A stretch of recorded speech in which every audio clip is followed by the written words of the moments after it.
You probably heard before that it's really important the way you store your puer tea. And maybe you've thought to yourself, geez, I only buy a little bit at a time and I drink it within a month or two. How is that going to affect the quality? But that's not the storage time that we're talking about.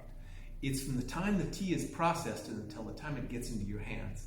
That could be 5, 10, 15, 20 years, and that's a long, long time. Things can go right or things can go wrong. So let's take a look at two possibilities, two potential outcomes today, because these make a really strong point about proper storage versus improper storage.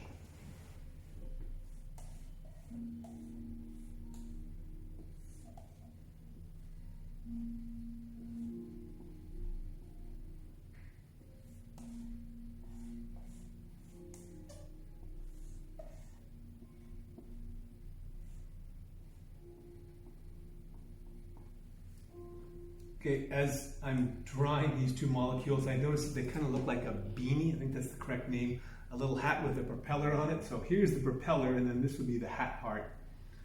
Now, these two molecules are almost identical to each other.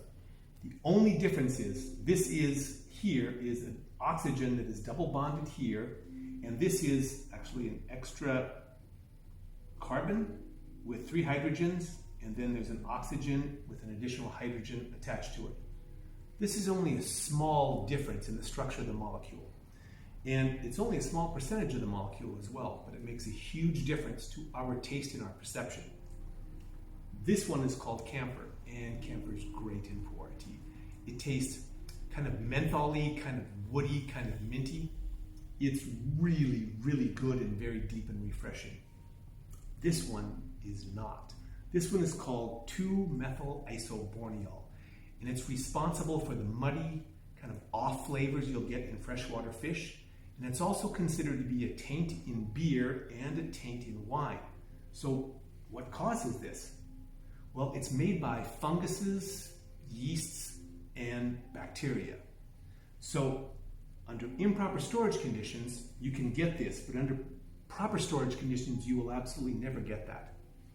But how do we get to one of these to begin with anyway? As long as you have the precursor molecule inside the puer tea leaf and it's properly stored during the oxidation over time, you can get camphor in there. Now, it's not guaranteed. It's only some puer tea leaves have the precursor molecules in there. But you'll end up with this under the proper storage conditions. Under improper storage conditions, you can end up with this. And what improper storage conditions means, so in China, the professional storages are normally 70 to 80 degrees Fahrenheit and about 50 to 60% humidity. Under those parameters, you will not get microbial growth on your puer tea. No microbial growth means no funguses, no yeasts, no bacteria. So you can't make this. You can only get this as long as you have the precursor molecule. Why then would anyone store tea that could potentially go there? Well, sometimes it's accidental. Sometimes it's on purpose to push along, artificially make it go a lot faster, the complex chemical reactions that happen during tea storage. But as we've seen here, the natural, slower way is a lot better because it is a lot safer as well. And all of our puer teas, whether they be in China or in the US, are all in temperature and humidity controlled storage because we want to make sure we get the best flavor, fragrance, and the healthiest puer tea to all of our customers.